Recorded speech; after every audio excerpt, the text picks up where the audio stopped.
रोजगार के नाम पर युवाओं से खेल, परीक्षाएं कराने में सरकार हो रही फेल।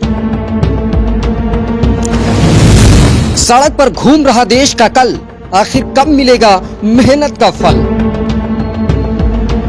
भूमि ने 8 प्रधानमंत्री दिए,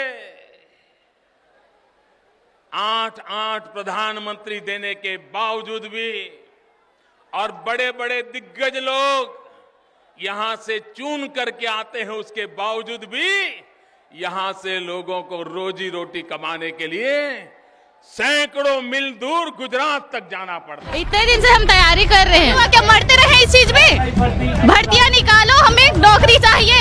हम किसी के भीख में नहीं जीने वाले, हमें नौकरियां चाहिए। लेकिन युवाओं की मंशा भी अब सरकार समझ ले। युवाओं के पंख लगे हौसले परवान चढ़ते, इससे पहले खबर आई कि परीक्षा रद्द कर दी गई। एक माँ कुछ सपने सजोती है, इससे पहले खबर आई कि परीक्षा रद्द कर दी गई है। एक बाप अपने उधारी का हिसाब करता है, इससे पहले खबर आई कि परीक्षा रद्द कर दी गई है। सत्ताधीशों को शायद इस बात का अंदाजा नहीं कि परीक्षा रद्द होने से केवल एक युवा का मनोबल नहीं टूटता, बल्कि टूटते हैं उसके अरमान और टूटते हैं उसके घर के ख्वाब।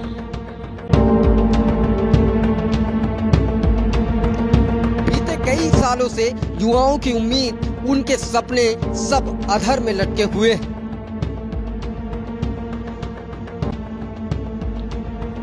कोई भी भर्ती परीक्षा सरकार सही तरह कराने में नाकाम साबित हो रही है। इसका नतीजा ये निकल रहा है कि प्रदेश में बेरोजगारी बढ़ती चली जा रही है। एक तरफ सूबे के मुखिया योगी आदित्यनाथ प्रदेश में कानून राज की बात करते हैं, वहीं दूसरी तरफ नकल माफियाओं और ऐसे सिंडिकेट धड़ल्ले से अपनी नापाकी का धंधा चला रहे हैं और सरकार परीक्षा और युवाओं को रोजगार देने में फेल साबित हो रही है।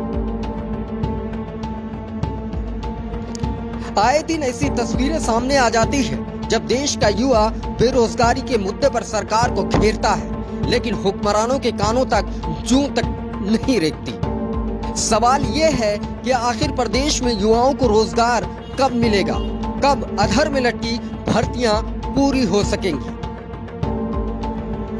प्रतियोगी छात्र का जीवन भी किसी पहाड़ पर बैठे संत से कम नहीं होता।